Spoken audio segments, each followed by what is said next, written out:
Hello friends, मैं doctor Shadab आप सभी लोगों का अपने चैनल हेल्थ नॉलेज चैनल में बहुत वेलकम करता हूं, बहुत स्वागत करता हूं।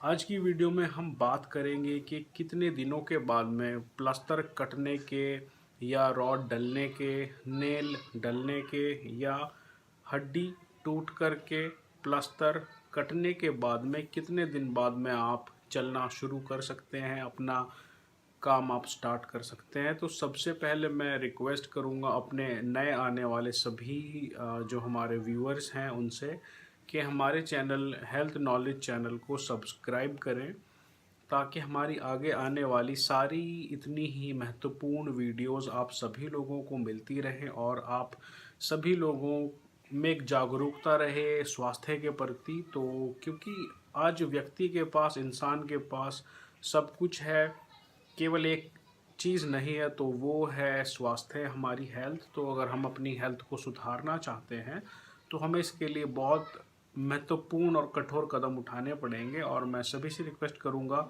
इस तरह की वीडियो को शेयर करें अपने दोस्तों के साथ में, फ्रेंड्स के साथ में, अपने रिलेटिव्स के साथ में, अपने जो आपके डियर वंस हैं उनको आप शेयर करें, ताकि सभी लोग अपने घर पर रह करके अपना जानकारी जुटा सकें। अगर इलाज भी नहीं कर पाएंगे तो कम से कम उनको एक जो फर्स्ट एड के तौर पे उनको जानकारी होगी कि किस तरह से, कौन सी स्थिति में, कौन सी कंडीशन में क्या कदम उठाया जा सकता है। तो चलिए वीडियो की तरफ आगे बढ़ते हैं। हमने जैसे डिस्कस किया कि अक्सर जो चोट लगती है, अक्सर जो फ्रैक्चर होते हैं, हड्डी टूट जाती है, उसका जो एक कारण है वो है इंजरी, चोट लगना या एक्सीडेंट होना। एक्सीडेंट होने की वजह से हड्डी टूट जाती है। ज़्यादातर जो अधिकतर अगर हम कहें मेजॉरिटी में जो फ्रैक्चर होते हैं वो या तो होते हैं हमारे टांग की हड्डी में, जिनमें टिबिया फिब्यूला, जो हमारे घुटने से नीचे जो हड्डियां हैं उसमें, पैर से ऊपर। और अक्सर लोगों को जो चोट लगती है, ये जो कॉलर बोन है ये टूट जाती है, जिसको हम हंसली की हड्डी कहते हैं। और उसके अलावा एक्सीडेंट होने की वजह से कोई भी हड्डी, हाथ की हड्डी है, कोहनी है, बहुत सारी जो जितने भी हमारी बॉडी में हड्डियां हैं उनको टूटने का खतरा बना रहता है। तो एक तो ये काम आपको करना है कि बिल्कुल सतर्क रहें, रास्ते पर चलते हुए, घर में रहते हुए, छत पर चढ़ते हुए, क्योंकि बहुत सारे केसेस ऐसे आते हैं कि जहाँ पे जो जिस व्यक्ति को चोट लगी है गलती उसकी नहीं है, जो सामने दूसरा व्यक्ति गाड़ी पे आ रहा है या फिर और किसी गाड़ी में है या उसने साइकिल से टक्कर मार दी, तो सामने वाले की गलती होती है।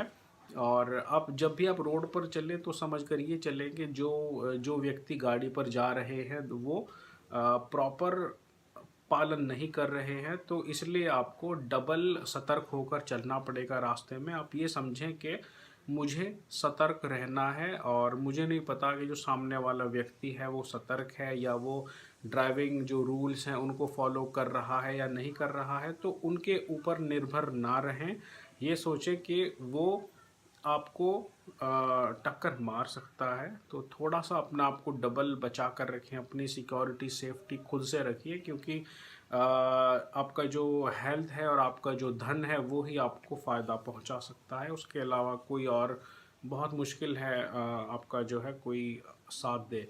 तो चलिए, जिन लोगों को हड्डी टूट जाती है वो बहुत ज़्यादा ट्रॉमा में, टेंशन, तनाव और बहुत सारी चीज़ें हो जाती हैं। उनका जो लाइफस्टाइल है वो बदल जाता है, उनका सोचने समझने का तरीका, जो एक मेंटालिटी है वो चेंज हो जाती है। तो और उसके अलावा उनमें हीन भावना भी आ जाती है। तो सबसे पहले मैं यही कहूँगा कि हीन भावना से कुछ भी नहीं होगा और आप ज़्यादा बीमार हो जाएंगे। तो हीन भावना मत रखिए, पॉजिटिव रहें, नेगेटिव बिल्कुल भी ना रहें। और अगर नेगेटिव होंगे तो आपकी जो चारों तरफ है वो भी नेगेटिविटी का माहौल बन जाएगा। तो इसलिए कोशिश करें पॉजिटिव रहें। और अगर आपको फ्रैक्चर हुआ है तो किसी अच्छे के लिए ही हुआ है और आपका इससे भी बड़ा नुकसान हो सकता था। तो अगर आप अपने आसपास के हॉस्पिटल में जाके देखें तो व्यक्ति को बहुत ज़्यादा एक कह सकते हैं कि अंदर से उसको फील होता है कि मुझे चोट कम लगी है। अगर आप देखें किसी भी जो हमारे ट्रॉमा सेंटर्स होते हैं हॉस्पिटल्स के, उनमें आप देखें तो बहुत ज़्यादा चोटें लगी होती हैं लोगों को। तो आदमी वहाँ उस स्थान पे जा कर के सोचता है कि ऊपर वाले ने मुझे कितना बचा लिया, मुझे छोटी सी चोट लगी है। तो अपनी चोट को ज़्यादा ना समझें, कुछ नहीं है। मतलब अगर मैं ये कहूँ कि अक्सर मेरे पास में कॉल्स इसी तरह की आती हैं, तो लोग हीन भावना से ग्रस्त हो जाते हैं। उनको लगता है कि उनका फ्यूचर कैसा रहेगा, वो वॉक कर पाएंगे नहीं कर पाएंगे, उनका जो रनिंग है। कुछ एथलीट्स कॉल करते हैं, और अक्सर कुछ हमारे जो आर्मी के हमारे भाई हैं वो भी कॉल करते हैं। तो प्रॉब्लम सबको हो सकती है। तो जो प्रॉब्लम से आप सामना करें, और उसके अलावा ये टाइम है, अगर आप अच्छे टाइम में जी रहे हैं तो ये टाइम भी गुजर जाएगा। अगर आप बुरे टाइम से गुजर रहे हैं तो ये भी गुजर जाएगा। इसको ये मत देखें कि पूरे जीवन भर के लिए आप इसमें फंस गए हैं, ऐसा कुछ भी नहीं है। अगर आपका फ्रैक्चर है तो 2-3 महीनों में आप बिल्कुल ठीक हो जाएंगे। और उसके अलावा अगर आपका रॉड डली है तो भी 1 महीने में डॉक्टर आपको चलने के लिए बोल देगा।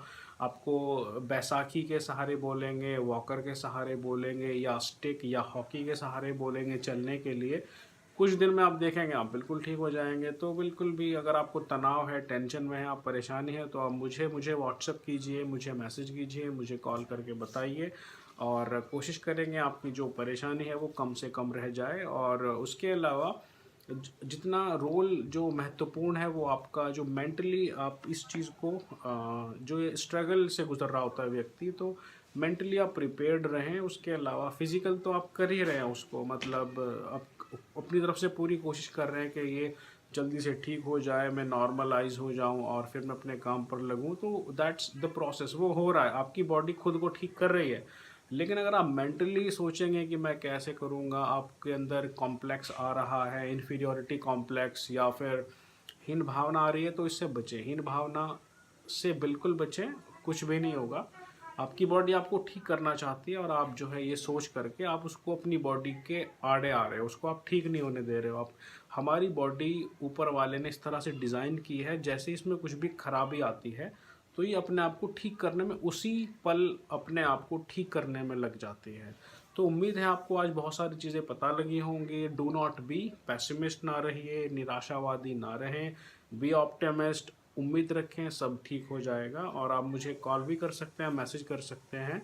वीडियो डिस्क्रिप्शन में लिंक डला हुआ है, ईमेल भी है, नंबर भी, आप मुझे रीच आउट कर सकते हैं। चलिए, अगली वीडियो में आपसे फिर मुलाकात होगी एक नए सोल्यूशन के साथ में, एक नए इलाज के साथ में। तब तक अपना और अपने आसपास के लोगों का ख्याल रखें। उसके अलावा लॉकडाउन का पालन ज़रूर करें, क्योंकि जो लॉकडाउन है ये हमारी और आपकी सुरक्षा को नज़र में रखते हुए ही सरकार ने किया है। तो घर पर रहें, सुरक्षित रहें, अपना खान पान का अच्छे से ख्याल रखें, और ताज़ा फल सब्जियां खाना खाएं, और ठंडी चीज़ों से थोड़ा परहेज़ रखें। दही है और आइसक्रीम है, और बासी खाने से भी थोड़ा परहेज़ रखें। ताज़ा खाना खाइए, स्वस्थ रहिए।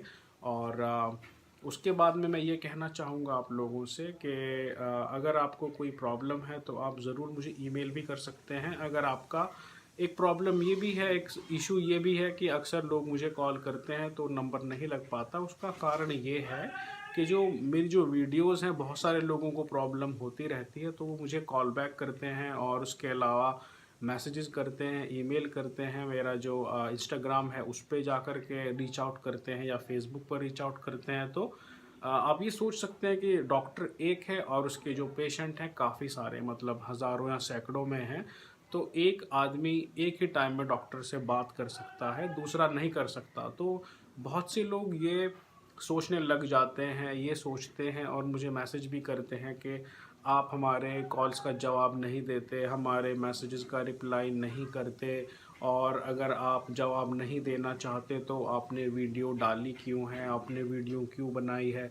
तो मैं उन सब लोगों से कहता हूं कि मैं आपकी प्रॉब्लम समझ सकता हूं, समझ रहा हूं, इसीलिए आपकी प्रॉब्लम का सल्यूशन के लिए ही हमने चैनल बना रखा है। और अगर आपसे बात नहीं हो पा रही है तो इसका मतलब ये है कि आप ही जैसा आपका दूसरा भाई, जिसको थोड़ी ज़्यादा प्रॉब्लम है आपसे, उससे बात चल रही है, या उसका कुछ मतलब बहुत से लोग रिपोर्ट भेजते हैं, एमआरआई है, सीटी स्कैन है और अपना जो लिपिड प्रोफाइल है, बहुत सारी रिपोर्ट्स कोई ना कोई भेजता ही रहता है। तो इसमें आपको टेंशन लेने की या तनाव में होने की कुछ भी आवश्यकता नहीं है कि हमसे बात नहीं हो पा रही है या मैं जानबूझकर आपसे बात नहीं कर रहा हूँ।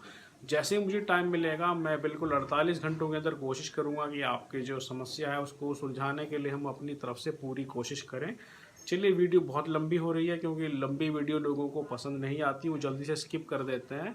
तो वीडियो को पूरा देखें क्योंकि पूरी वीडियो में जो वीडियो मैं बनाता हूँ आप लोगों के लिए ही बनाता हूँ, क्योंकि बहुत सारे लोग वीडियो बनाते हैं, बहुत सारी बातें बताते हैं, लेकिन मैं कोशिश करता हूँ कि पॉइंट टू पॉइंट बात बताई जाए और अपने एक्सपीरियंस से जिस तरह के पेशेंट्स के साथ में रहना होता है, क्या क्या उनकी प्रॉब्लम्स होती हैं, क्या क्या उनके मन में सवाल होते हैं, तो उन सवालों को मद्देनज़र रखते हुए मैं कोशिश करता हूँ उस तरह से वीडियो बनाई जाए ताकि सब लोग उसको देखें और सब लोगों को उससे कुछ ना कुछ फ़ायदा मिलना चाहिए। चलिए, अगली वीडियो में आपसे फिर मिलते हैं, तब तक के लिए अपना और अपने आसपास के लोगों का, गरीब लोगों का साथ रखिए। Thank you so much.